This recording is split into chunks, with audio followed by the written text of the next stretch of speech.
White played e4, Wesley played c5, so Sicilian. Knight f3, knight c6, d4, c takes d4, knight takes d4, knight f6, knight c3, and e5. So typical in the Sveshnikov Sicilian, which is very popular during that time. And knight d5, threatening to go to d6, then d6 of course, bishop g5. It's very common in the Sveshnikov Sicilian to give the pressure on this f6 knight, and the knight could go to d5, so a6, knight a3, threatening to fork the two knights. Yeah, knight e5. So Wesley played bishop e7, of course, because this is attacked twice. Knight took on the bishop on e7, knight took the bishop. So bishop d3, bishop b7, developing in a strong diagonal, going to the king side.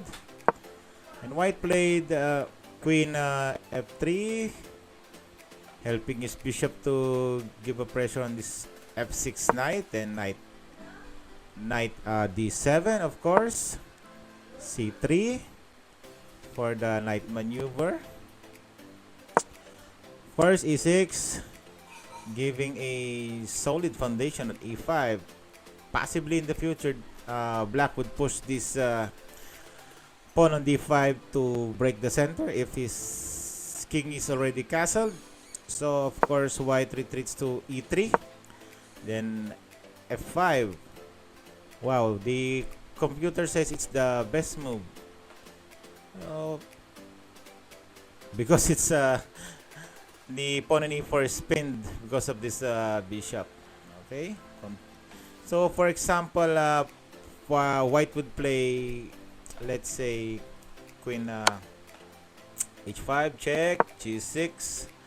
Then the best move for him is go back to on e2. So on tempo, this pawn on e5 is would be taken free. Okay, so the queen cannot check on h5. So, okay, moving on. So c3, f6, bishop e3, f5, then bishop c2. Going for the option on this diagonal, a2 j diagonal. So of course Wesley castled because obviously that's the next move. Then queen h3,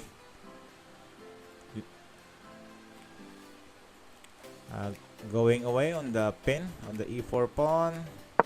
Then Wesley played f4. So based on the computer analysis, white is Wesley is ahead one pawn here because of this center. These three strong pawns on the center and the good development of the bishop. The only weakness for Wesley here is this d6 pawn. So eventually, when he has established a, let's say, a good foundation for this e5, he will push this pawn on d5. Okay, so moving on, bishop d2, knight f5, f3. So it's very obvious that white will castle kingside and queenside rather, and then rook will go here, or this depends on this d file, or possibly he would push up on undermine this pawn and have a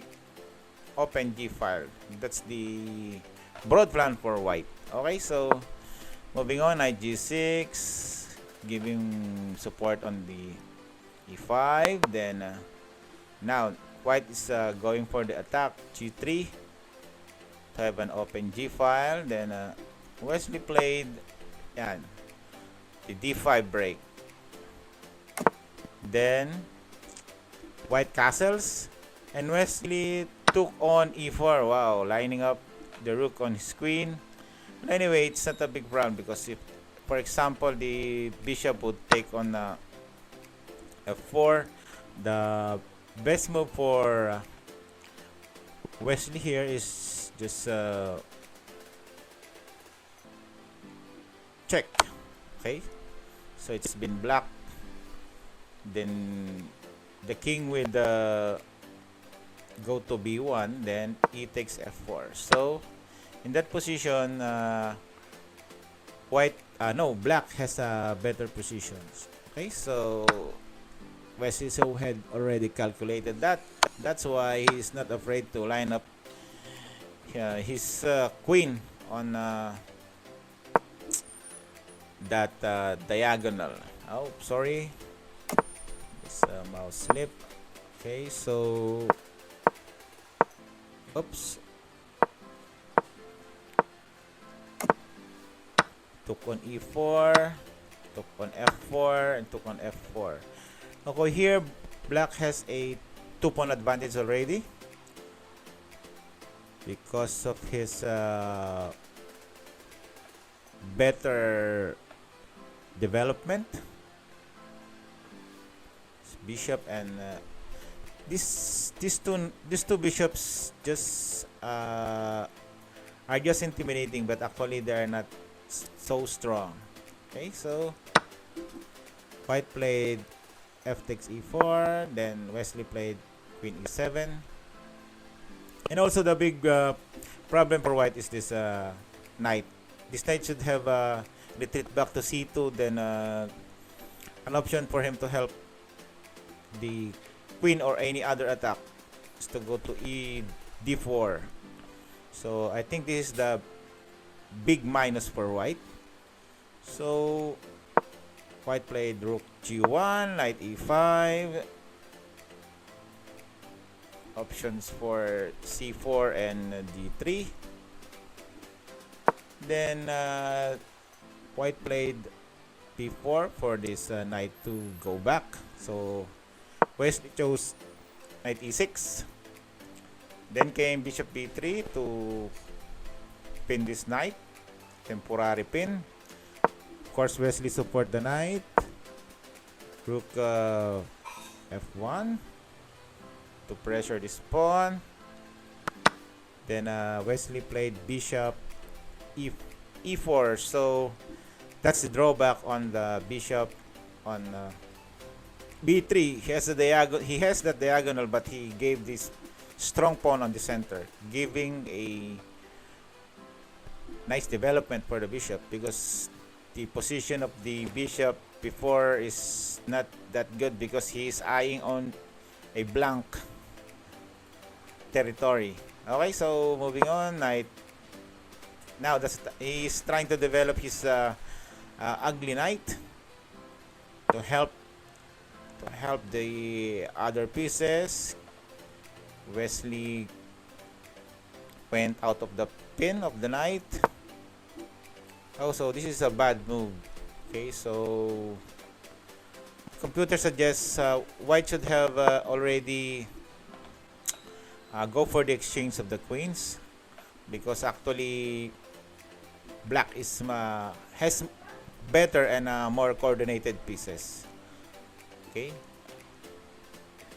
so white played knight e1, knight c4, and now the strong bishop is being blocked.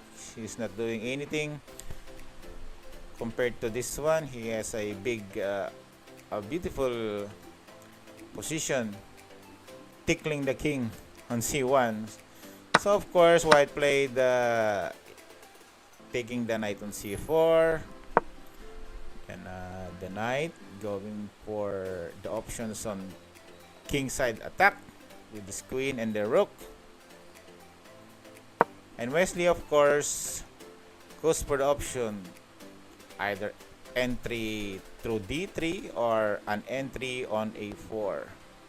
So many holes.